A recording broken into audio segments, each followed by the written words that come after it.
ফুরিয়ে যাওয়া প্যানের কালি, একটি হৃদয় ছুঁয়ে যাওয়ার গল্প।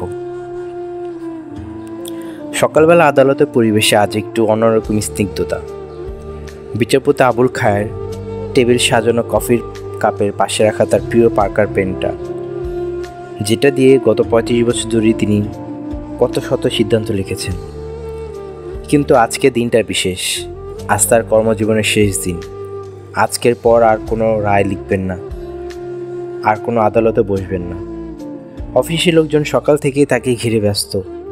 কেক, ফুল, শুভেচ্ছা বার্তা, সবাই যেন প্রস্তুত বিদায়ের জন্য। কিন্তু আবুল খায়ের সাহেব নির্বিকার, চুপচাপ বসে রয়েছে নিজের চেয়ারে। জানালা বাইরের রোডটাকে তাকিয়ে দেখছেন।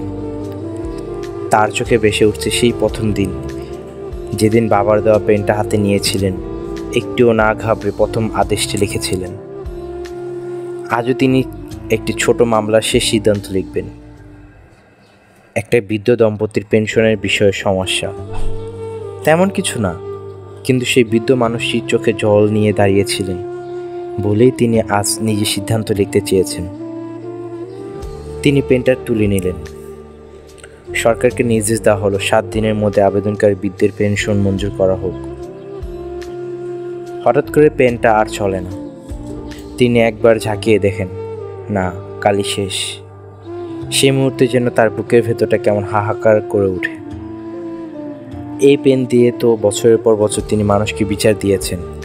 কারো মুখে হাসি, কারো চোখে জল, কারো জীবনে নতুন সকাল, সবই এই একটুকু কালি দিয়ে। তিনি চেয়ার ছেড়ে উঠলেন, জানালার পাশে গিয়ে দাঁড়ালেন।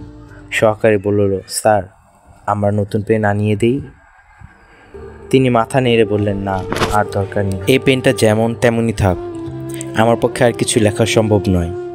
যেটুকু লেখা হয়েছে সেটাই আমার জীবনের শ্রেষ্ঠ অধ্যায়। তার চোখে এক ফোঁটা জল, মুখে একটা শান্ত প্রশান্ত হাসি। তিনি ধীরে ধীরে নিজের চেয়ারটা একবার হাত বুলিয়ে বললেন, আজ পেনের কালি শেষ নয়, এক জীবনের দায়িত্ব শেষ হলো।